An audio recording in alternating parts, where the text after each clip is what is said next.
Good morning to all of you. This is my first session on portfolio management. Though we have started the classes last week, this is my first session. Hope all of you are safe. Once again, I thank all the students for taking this particular course to be part of, to learn more about finance and finance-related courses. Once again, I welcome all of you to the world of finance. The world of finance is very, very high, very, large.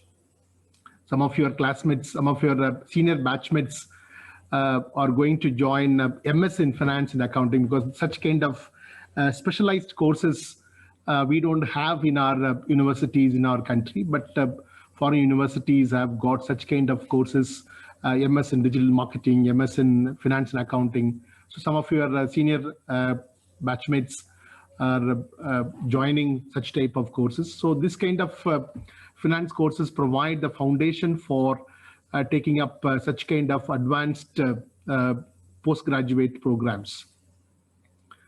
So welcome to the world of finance. So you have learned two important courses. One course, a basic course in finance, corporate finance 1, and now you are undertaking another basic course, that is corporate finance 2 now this trimester. And this particular course on portfolio management, besides financial markets and services, these are all two important finance courses that we have. And subsequently, you have remaining 8 different courses in finance alone. What is the basic difference between finance and accounting function? Anybody?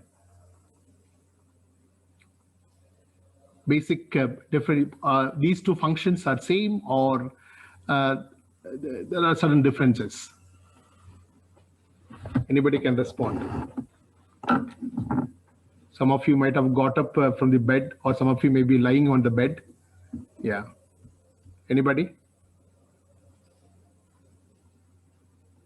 Anyone? Any response from anybody? The basic difference between accounting function and finance function. So you have learned accounting courses. Yes, sir. So accounts is basically about the day-to-day functions, and finance is more about the broader management of assets and liabilities. Okay. Okay, that's fine. Yeah. Any other explanation? Anybody? So finance usually focuses on procurement and allocation of funds, whereas accounts mainly focus on recording the transaction, summarizing it, analyzing it. Okay. Okay. So we'll take up, being the first session, we'll try to understand these two functions thoroughly, and then we will take it forward with our session on portfolio management course. As all of us know, without funds, no business can run, because all of us know fund is the lifeblood of any business activity. So no business can function without cash, without funds. So the cash, funds, these are all the terms which can be used interchangeably. The moment we start a business, we need to know how much fund is required, how much cash is required. And this, the way in which we get the funds, only 2 ways we can raise funds. We can raise funds only in 2 ways. One is our own funds, or we can borrow from others. Only 2 ways. Any other way that you can, think of? No other way of. Otherwise, you can print your own currency notes, and then we can be in the jail at any point of time. So only 2 ways of raising funds. One is own funds. 2 is borrowed funds. You borrow from others or put your own funds to start any business activity. So if you start, when you take your own funds, then it is called equity. Own funds, it's called equity. You are disposing your house, or disposing your vehicles, you are disposing your own land, and then you're disposing, selling our own ornaments, gold ornaments, and bringing to the business activity. So that is called own funds. I mean, Infosys, the way back in 1989, it started in a small building in Bangalore by Narayana Murthy and friends.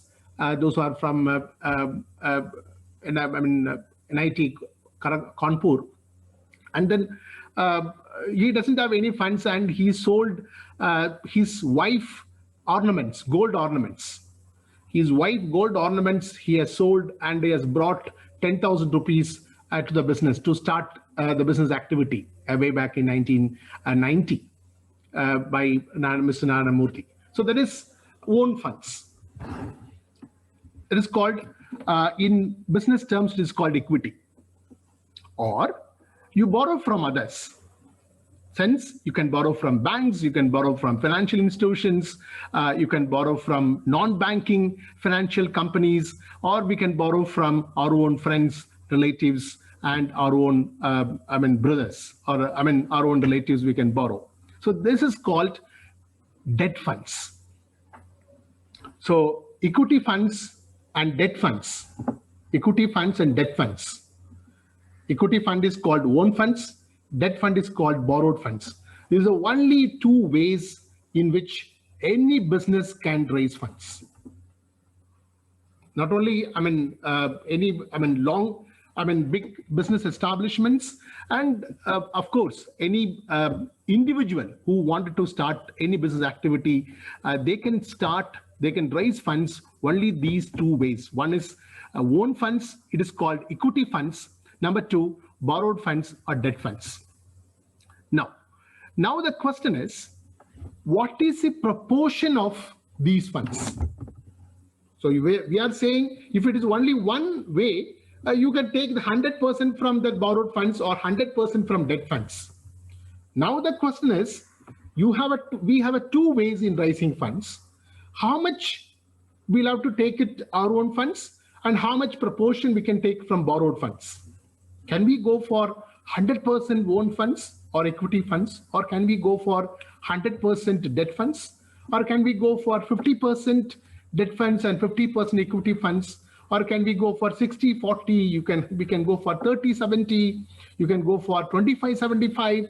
Because we have n number of combinations through which the business establishments can raise funds. So what is the ideal? What is the ideal proportion?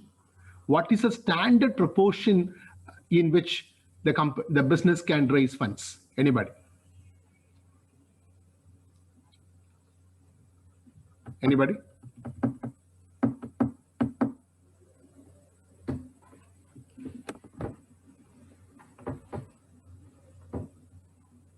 Anyone? Okay. You might have studied in corporate finance 1. So what's the standard proportion in which the company can raise funds? Anybody? 50% equity, 50% debt, sir. 50% debt, 50% equity. Okay. Then? Term loans. Equity term loan, sir. Which one? What proportion? Debt equity term loan. Yeah. No. What's the proportion? Debt and equity. What's the proportion? Somebody said 50%, 50%. And any other way, any other proportion? What is the standard proportion?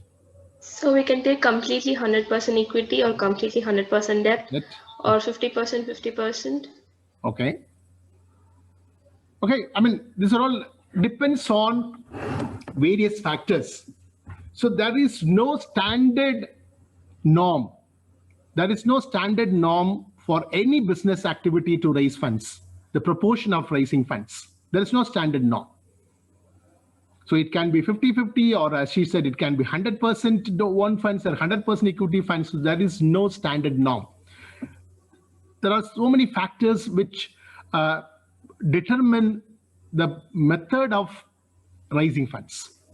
So there are so many factors. So for example, a business establishments, there are two types of business models. There are two types of business models we have. One is we buy goods on credit. We buy goods on credit and sell the product in cash. We buy goods on credit, sell the final product in cash. Second business model is buy, your goods in cash and sell the products on credit. Two business models, I repeat. You buy the raw materials, you buy whatever you want to, products, you buy on credit, sell your final product in cash. Second, you buy all your products on credit, on cash. Buy all your products in cash, raw materials in cash, and sell your final products on credit. For example, restaurants. You find a number of restaurants. Any hotel restaurants, the final product is the food, the cooked food. It could be a biryani or it could be a chicken or cooked food. Okay. A biryani shop, he buys, rice and all the ingredients.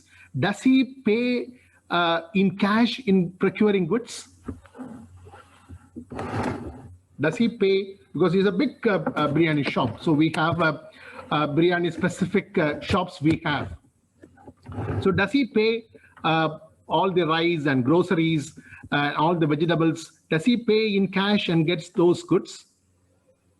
No, Sir, sir. most of the time they purchase on credit. Purchase on Credit. credit.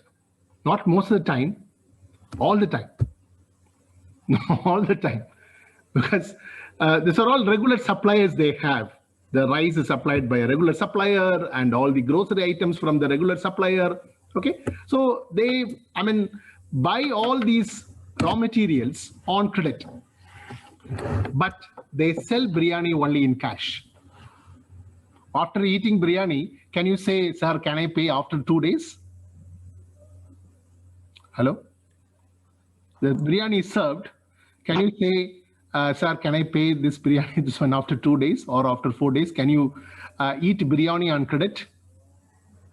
No, sir. Yeah, you'll have to pay cash. Though the biryani is not good, biryani may not be that much tasty. After taking a 2 spoon and you feel the biryani is not that much good, can you say it is not good? Can you come out without paying it? We cannot. The one we touch, we'll have to pay for it. So this is a business model. All the restaurants, all the hotels businesses, so they never suffer, provided they have a proper cook. That's why I usually recommend the students who want to start business, I always recommend, if you have a proper cook, start a hotel business. We will, flourish. So no hotel business will go down unless you have a very good cook. So all depends on cook that you have. So cook needs to be maintained properly. So you look at these hotel chains, you might have traveled A to B and Saravana Bhavan or Arya Bhavan, all these hotel chains that you find, all these cooks are well maintained, well taken care. All these family members are well taken care because they knew that without the cook, they cannot run business. So they can buy all the commodities, all the material, whatever they want, they can buy. But without cook, they cannot serve the proper food. So these cooks are well taken care. Not only cooks and their family members are well taken care. So this is one business model. So this type of business model, that is, you buy goods, you buy raw material on credit, sell your products, sell your final products in cash. So such type of business models may have more debt funds. So such type of business models, we can employ 80% debts, 20% own funds. You can start with that. So we can borrow more. And electricity companies, telecom companies. So these companies, they sell their service only in cash. So these companies sell only in cash. Retail business. We have a DMart, and Kishore Biyani is another case, because Kishore Biyani is completely lost because of Wood Bazaar. All big market. They have a big market chain. He has completely lost. So because it's now currently it's absorbed by Ambani and Group. So when you look at the DMart, he's a very, very middle class retail business he had in Pune. He had Mr. Domini, he had a business in Domini, one small retail shop he had in Pune. Now it is more than 3.5 lakh crore business he has got. So retail business. So when you go to the retail, chain, the DMart or any other retail chain, you pick up the products, and when you come to the cash counter, can you say, can you postpone your payment? You picked up all the products and put it in the basket and came to the cash counter. Can you say, I'll pay later on? No, sir. Not possible. Kirana stores, it is possible. Kirana stores, unorganized Kirana stores, because you are always buying from such stop. You may find in villages. They buy. You can buy all the products towards a month end or towards a month beginning. You can settle the payment. That is possible. But the organized retail shops, they buy goods on credit. They buy from Unilever, they buy from, all the ITC, all the biscuits or Unilever or Parle-G, all these products, they buy on credit in tons. They buy all these products in tons, in cash. They buy goods on credit, because when they buy more, commodities on credit, they get a lot of trade discount. That is why he could give 10% off or 20% off when you go to any kind of DMart shops. Okay, so he buys all these products from different large-scale companies on credit, and he sells cash. So such type of business models, retail business, hotel businesses, telecom companies, and all these businesses, they can employ more debt. So they can go up to 80%. So their business model can be 25 and 70, but they keep it safe. They keep it as 40-60. So 60% they employ debt and 40% own funds. Okay. And second type of business model, they buy all goods on in cash, and they sell goods on credit, especially manufacturing companies. Okay. So manufacturing companies. Credit is one of the important promotional tools to enhance sales. So without credit, they cannot sustain in their business. So credit is like advertisement and sales promotional activities. Credit is one of the promotional activity to enhance its sales. So they enhance. So especially in this kind of period, they extend the credit period. So from 45 days to 60 days, 60 days to 90 days. So they can postpone the payment. So such type of business models employ more equity funds, because you operate on credit, you operate on debt.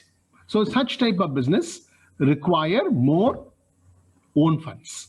So such type of business may employ 70-30. 70% is equity funds and 30% is debt funds. So the proportion in which the fund is raised is called capital structure. That's what you would have studied in the corporate finance 1. The proportion of debt and equity mix. The proportion of debt equity mix is called capital structure. So this capital structure should maximize the market value of its shareholders, market value of its owners.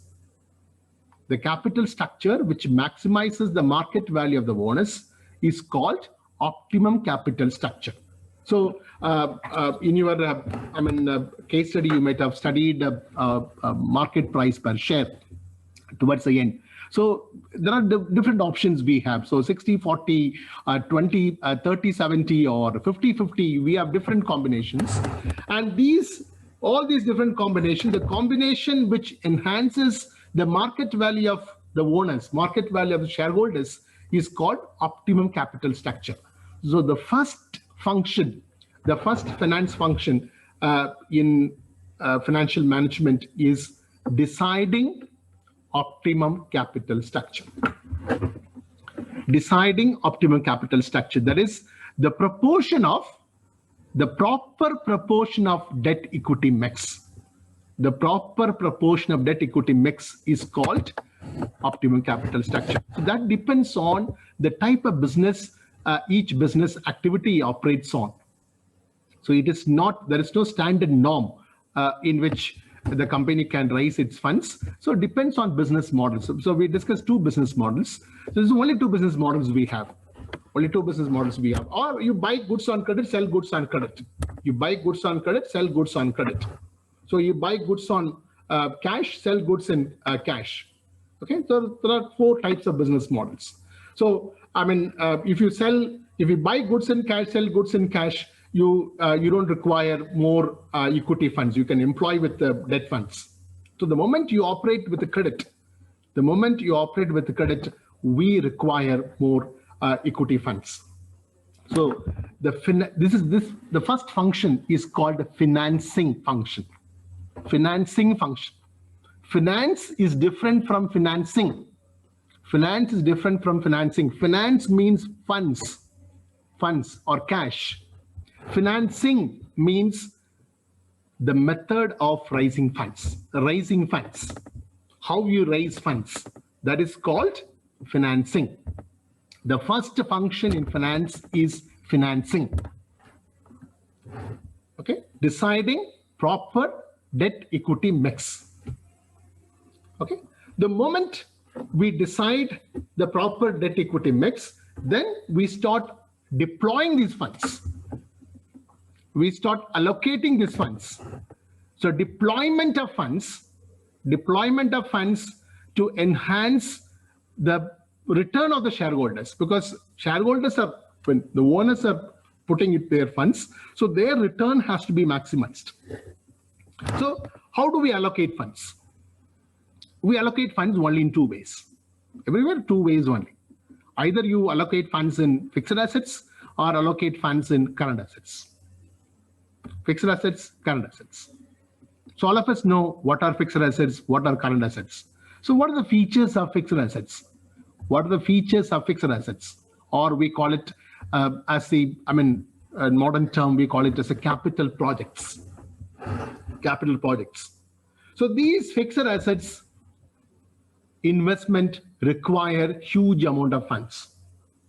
Land, building, constructing dam, constructing the bridges, constructing metro trains. These are all capital projects. So these capital projects require huge amount of funds. So these capital requirement, it's very huge. Second is the moment we invest funds, we cannot take it back. So they are irreversible in nature.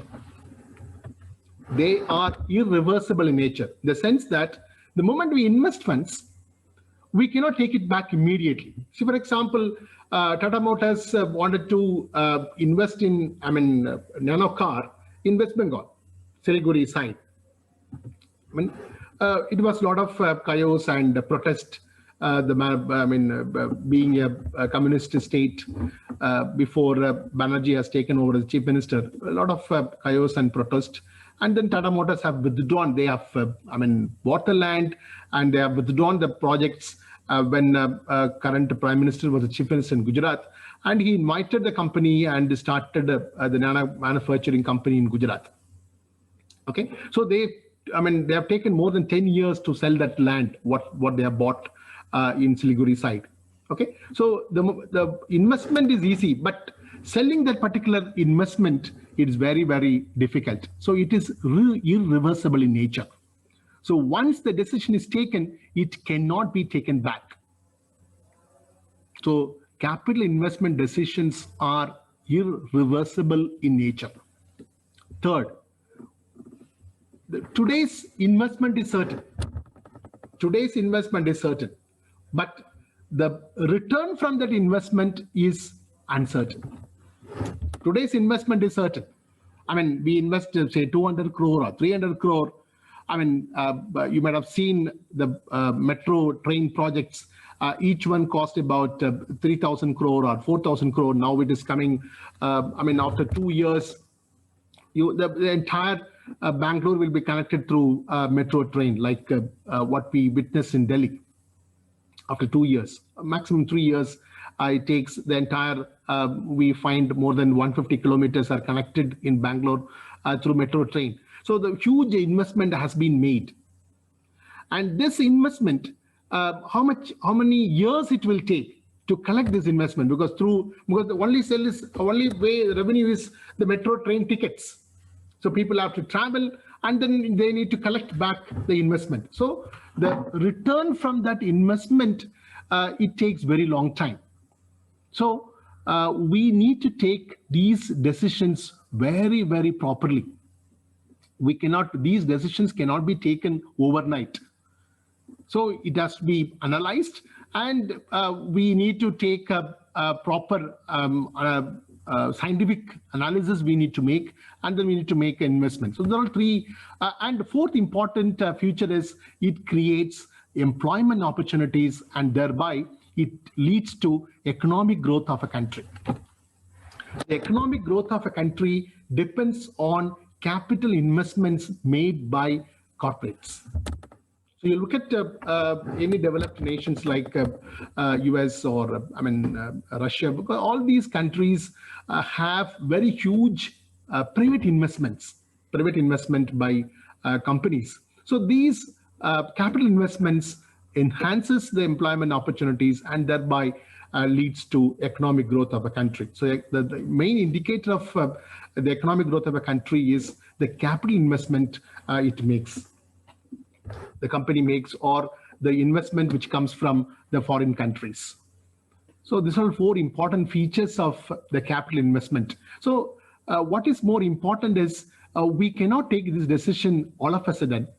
It's not an overnight decision the company can make, because the company is going to make a very huge investment, and today's investment is certain. I mean, you are spending 3,000 crore or 4,000 crore, but the return from that investment is very, very uncertain. It takes very long time to recover those investment.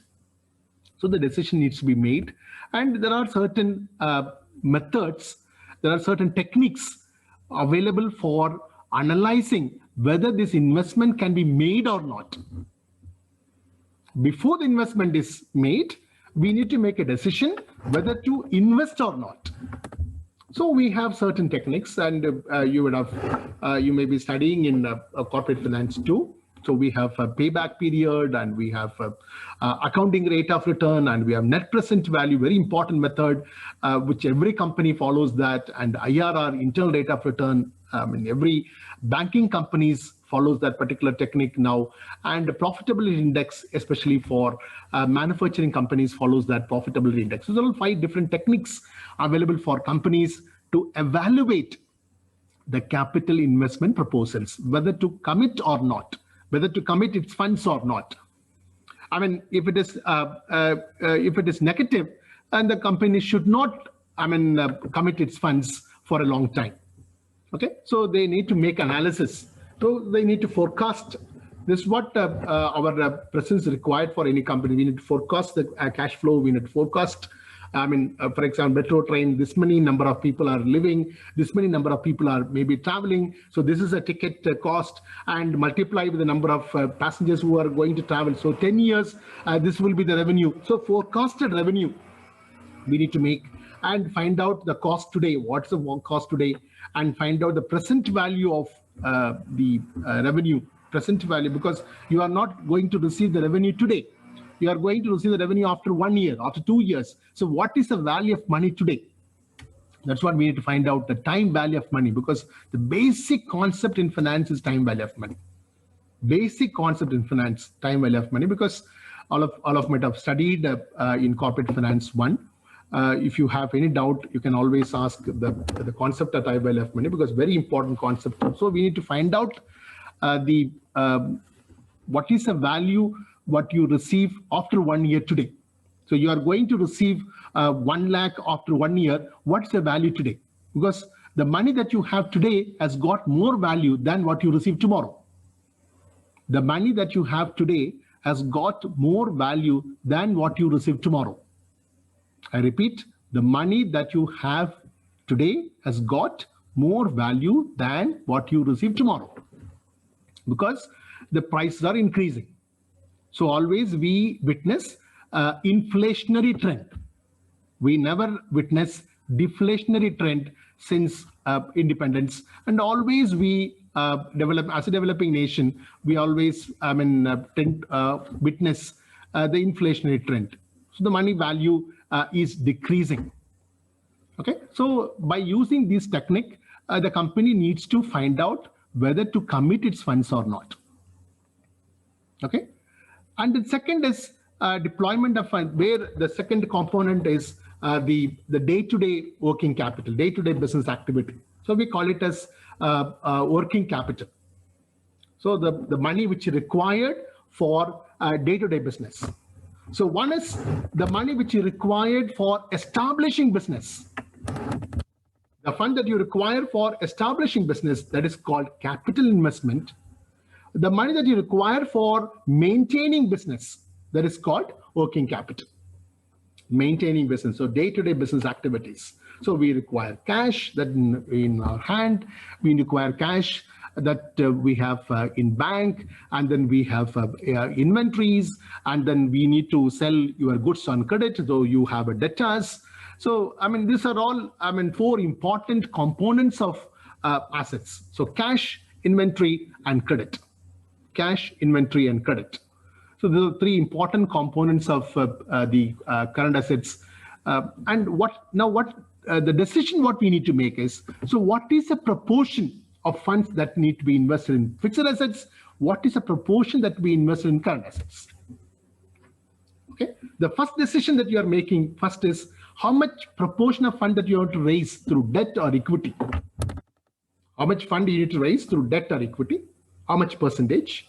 But here, second decision that we need to make is how much percentage that we need to invest in capital investment projects, how much investment, how much percentage of funds that needs to be deployed in working capital. Any thought on that? How much percentage?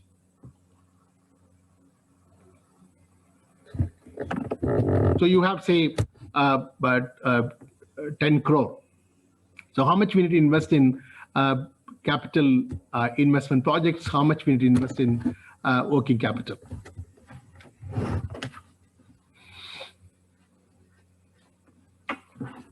Even that depends upon the business model, sir. That depends on nature of business. That depends on nature of business. So if it's a manufacturing company or capital intensive industries, like capital intensive businesses like automobile sector, cement company, the company which manufactures cement. When you go to cement companies, you don't find laborers there. You don't find workers who are working there, because they're all capital intensive companies. You require more machines than the laborers, because when you go to any companies, you may find on the floor, on the plant, you may find less than 100 laborers working in a very big company, cement company. So they're all capital intensive companies. So automobile sector, capital, the cement companies, or these companies require more capital investment in projects, investment projects. So manufacturing companies require more funds to be deployed through capital investment projects. So they'll have to invest at the maximum 70%. So 70% needs to be invested in these projects. 30% in working capital management. Service companies, you take banking companies, insurance companies, these companies require the other way around. See, for example, you would have seen the bank branches. For example, State Bank has got the largest number of branches in the world, in our country. Does it own all their buildings by themselves? All their branches, the building, is it owned by SBI? No, sir. Because either it could be let out building, or it could be lease. But of course, regional offices and in corporate offices, the head office is owned by them. Whereas, the buildings, the branches, most of the branches are leased building or rented buildings. So they require more funds in current assets. They invest less in fixed assets. So service companies, for example, retail business. The retail business require more funds in working capital because they require more funds in stock. More amount need to be invested in stock. So most of the retail business, the building may be a rented building or lease out building. Okay, so retail business and service-oriented businesses require less funds in capital investment projects and more funds in working capital. So it depends on nature of the business. Okay, so this is a decision the company, the business needs to make. What is the proportion of funds that needs to be invested in capital investment projects or the working capital management? And third important function is we raise funds, deployed funds, and these funds produce, gives the return. So we'll have to invest in funds in such a way it maximizes the return. It maximizes the profit. Okay, so this profit needs to be distributed among the owners. This profit needs to be distributed among the owners because this profit belongs to them. Because they have investor funds that need to be given back. Now the question is, now the decision is how much we'll have to give it back to the owners. We call them as the shareholders, and how much we can retain as a reserve. So that's a decision we call it as a dividend decision. Dividend decision, because the proportion of profit given to the shareholders is called dividend. So how much we need to distribute among shareholders as a profit and how much we need to retain as reserve. Okay, because we require funds for future expansion. So from the profit, with the consent of the shareholders, we cannot take it to the entire money for the reserve because the shareholders need to give the permission, because it requires a special resolution. It's not an ordinary, because two resolutions the company makes. One is ordinary resolutions and another one is special resolutions. This particular decision requires the special resolution wherein 75% of shareholders should agree to it. That's why they make it a point. The entire 75% of shareholding portion, it's kept with the board of directors. They need not present to the shareholders. Okay, so they take a decision in the board meeting itself because they make it a point. They hold 70% of shares because special resolutions needs to be taken. Otherwise, you cannot call every shareholder on a meeting to take a decision. So it requires special resolution. How much percentage of? So now the question is how much we need to retain as reserve and how much we can pay out. So we call it as a retention and payout. Retention means how much we can retain as reserve and how much we can pay out. So why should we have a reserve? Because reserve is required for future expansion. Instead of borrowing from others, because we require funds for future expansion. So instead of borrowing from others, so we retain without giving us a profit to the shareholders, and that particular a fund is used for future expansion. So that is called internal financing. Internal financing. So the reserve is one of the ways of raising funds internally. So financing, we have seen, it's called the method of raising funds. So internal financing. External financing means you borrow from others. You borrow from others. Internal financing means the internal reserve that you keep it as for future expansion. Okay. So now how much percentage we can give as dividend and how much percentage we can keep it as a reserve? Any thought on that? Anybody? How much the company should keep as a reserve? How much the company should give us dividend?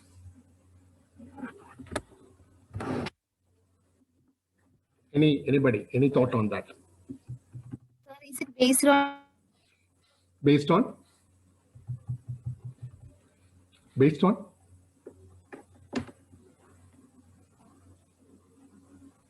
Based on what? So it could be based on the risk factor also, no, sir? Risk factor, okay. Then anything else? I think even that based upon the capital structure of the company, like if the company is having more capital, then they can retain in the business more like that, sir. Okay.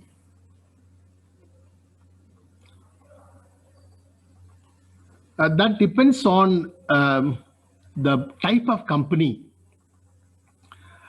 All the companies are divided in 3 broad categories. Okay, one is growing company, it is growing.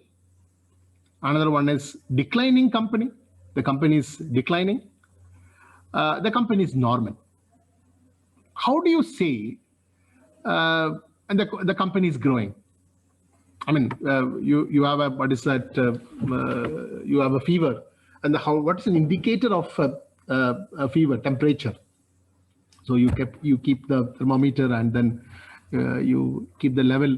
If it is beyond 98 or 99, it touches 99, then you say we have a fever. So it's an indicator. So what's the indicator for a company, whether it's growing or declining or normal? Anybody? What is the declining? What's the indicator? What's the indicator?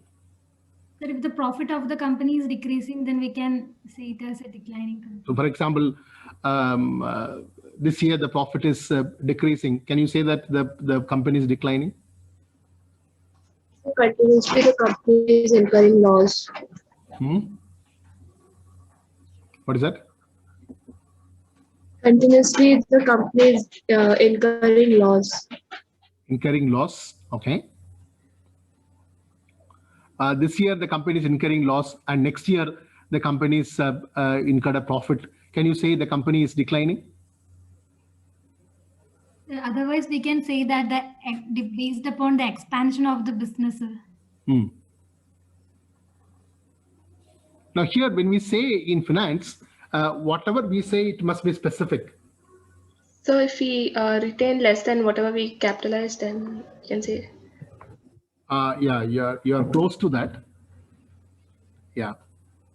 See, dear students, whenever we talk in finance, we need to be more specific. We cannot talk in general. It must be more specific. We have a cost. That's what she's trying to say. We have a cost. Cost is what? Cost is you borrow from others. There's a cost involved because you have, when you borrow from others, when you borrow from the bank, we need to pay interest. We need to pay interest. Okay. And when you borrow from your own shareholders, we need to pay them back. So there's also cost involved. And we have a return. That's what your profit after tax divided by your total, your net investment. It is called return on investment. Profit after tax divided by your net investment is called return on investment. That whatever we call it as ROI, return on investment. We call it as a R, return on investment, or in abbreviation we call it as ROI. Your ROI is greater than the cost. Cost is called cost of capital. you would have learned in Corporate Finance 1. It will be called as a K. K is denoted by cost of capital. If R, the return on investment, is greater than cost of capital, that means the company is growing. The company is growing. Though the company may be incurring a loss 1 year, but next year, the cost is less. The cost is less. The company is reporting profits. So for example, the big e-commerce company, what we have, which company? Bangalore-based company. Bangalore-based company, e-commerce company, a big company where you buy everywhere. Flipkart. What's that? Flipkart. Flipkart, has it reported profit? Has it reported profit? Anybody? Has it reported profit? Okay. So it is trying to report profit. So far, they could not report profit for consecutively for 3 years. They are trying to, but it's a growing company. But the company is growing. Okay. So the R is the return on investment is greater than K. It's called a growing company. If R is less than K, it's called a declining company. Declining company. If R is equal to K, it is called normal company. Now, the growing company, that means the R is greater than K. So such companies require more amount, more funds for future expansion. Because the company is growing. So you require more funds for future expansion. So such companies should retain more. Such companies should retain more. Such companies should provide less dividend. The moment the company is giving less dividend, it doesn't mean that the company is declining. That's what I'm trying to say. The moment the company is giving less dividend, it doesn't mean that the company is declining. The company is growing, the other way around. Okay, the company requires more funds. The company takes funds from internally and the company is investing. So the ideal proportion of retention is 100% reserve. 100% reserve. Okay, the company is declining. That means the company may not require funds in the future for future expansion. So let us give them as dividend. So let the shareholders invest some other companies to get more return. That means the company should provide more amount as dividend. The company should retain less. So what's the ideal proportion? The ideal percentage is 100% payout. So what does it mean? If the company provides more dividend, it doesn't mean that the company is growing. Please understand.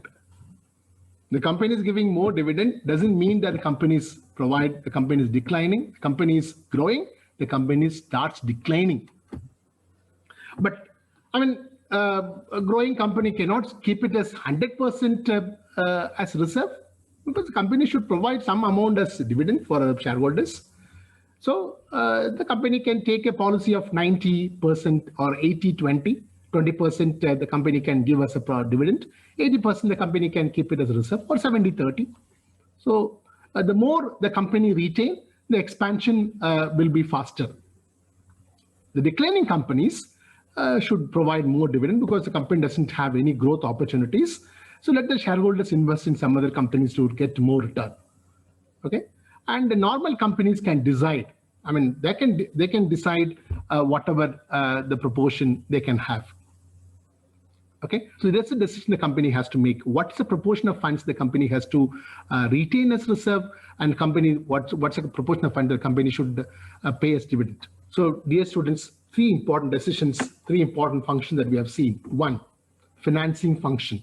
That is, how much proportion of funds that the company can, the business can raise through debt or equity. What's the proportion of funds? Only two ways. So how much, it depends on the nature of business.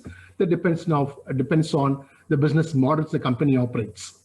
Then after raising funds, the company has to invest. It's called, next function is investment function. The first one is financing function. Second one is investment function. So investment function, what's the proportion of funds needs to be invested in capital investment and working capital? That depends on nature of business. The third one, after deploying funds, the company generate return on funds invested. Company should invest in a project where the return can be generated. Okay, so that return needs to be given to the shareholders as dividend. So what's the proportion needs to be given as a dividend? What's the proportion should be retained as a reserve? That depends on the type of companies, whether it's a growing, declining, or normal companies. So these are all three important functions, three important decisions the company needs to make, or the business needs to make in terms of finance function.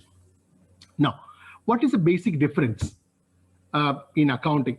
After deploying funds, the accounting function, accounting function starts when financing function ends. So what is the first function? Financing function. Financing function where we how do we raise funds? So what is the first and fundamental function in business? Finance, not accounting. The primary function of any business is finance function, not accounting function. The accounting function begins only when the financing function ends. So there we decide how much fund needs to be invested in capital investment or working capital. So now we started buying that. We started buying furniture and we started recording it. And then that becomes a part of asset side of the balance sheet. Asset side of the balance sheet. And what is the liability side of the balance sheet? That is the financing function. How do we raise funds? Debt equity. That is called source of funds. Debt equity. So source of funds. So accounting function is a post-mortem function.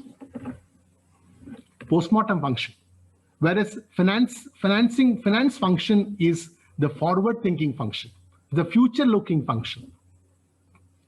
So accounting function relates to past. Finance function relates to the future, because here we take a decision. Finance function, we take a decision. In accounting function, we don't take a decision. We just record it, what is there.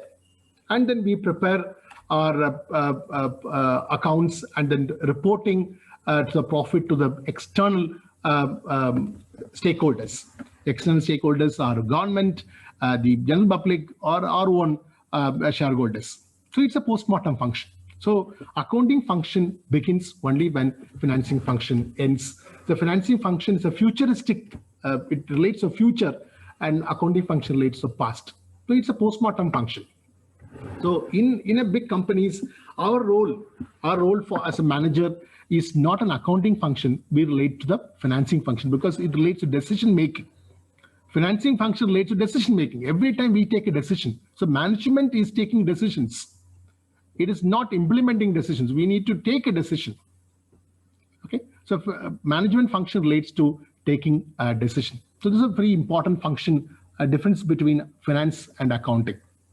So dear students, what we have seen today is three important functions of finance, and then what's the basic difference between accounting and finance function. So my course goes like this. I explain the concepts here. I mean, it's a practical course. It is not a theory course. It's a very practical course. I explain the concepts like this because I don't want to put on the PPT and then explain, because I don't have all kind of habits. PPT, all that, it is there already in the LMS. You can learn. If you have a doubt, you can clarify. Interaction has got a marks, because today, since I didn't announce, I didn't give any marks. So interaction, whoever give the answers, proper answers, always is awarded with the marks, because we have it's a 4-credit course. So 4-credit course, we have a seminar and we have a activity based and an assignment. So you get 2 assignments. Each one carries 5 marks, and then we have a seminar, and that's through class participation. So whenever you answer proper answer, you will get marks immediately. Marks will be awarded. So based on which each section we'll have 3 persons here, and whenever student is answering, immediately that particular student will get a mark. Okay, so be attentive, ask questions, because it's my passion, because I talk always like this, because it's so you read, we read with a business line, because when you have since you don't have a business line and the Economic Times, so you can start reading, because it's all, the entire course is based on the Economic Times and business today. I mean, Economic Times and business line. So read those papers and ask questions. So when you ask good questions, for that good question also you'll get marks, not only for answer. If you ask good question, you will get marks for that. Not only for answers, asking good question, you will get marks. So our course structure goes like this. I'll explain the concept, I record it, I'll put it in the LMS. Then when I'm taking the practical course, I'll explain on the board. Video will be taken till we go for online classes. Video will be taken, and then that video will be put up on the LMS, so you can refer the video at any point of time.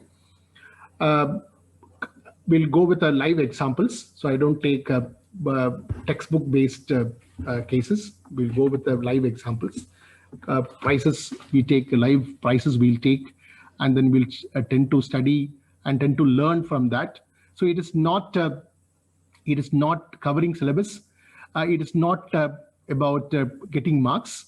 So you will get, all of you will get, if you are 100% attendance, if you have in this course, surely you will get more than 95 out of 100, because it's a very high scoring course. If you're attentive, and if you are 100% attendance, if you have, you will get very good marks. So marks is not a matter how much knowledge that you gain. That's what more important. Learning, what kind of learning takes place, very important, because very, very basic course in finance. So make use of the opportunity, and then try to learn more. And if you get more questions when you read. You get more questions when you read. If you don't read, you don't get any questions at all. When you read, you start reading Times Up, because whatever you read in Times, Economic Times and business line relates to the course that we learn here. So you try to ask questions and try to understand more, because MBA course is not for getting marks. MBA course is for deeper learning. MBA program is for deeper learning. It is not for getting marks. Okay. So you should have a deeper learning, whatever course that you learn. That is what more important, dear students. It is not this much percentage of marks if you do not know what is time well left money, and if you do not know what is financing function, if you do not know what is the capital structure, there is no point in learning. So whatever you learn, it is not for examination point of view. Please try to understand. It is not for examination point of view. The moment you read anything for examination point of view, the moment the exam is getting over, you will forget. Why are we forgetting the moment examination is over? Because we are learning for examination. We are not learning for enriching our knowledge. We are not learning for real-time learning. Okay. So real-time learning means you enrich your knowledge through your self-learning. Self-learning comes only when you read different papers. So I'm not saying you should read more textbooks. So you don't read, if you read papers, you get a lot of questions.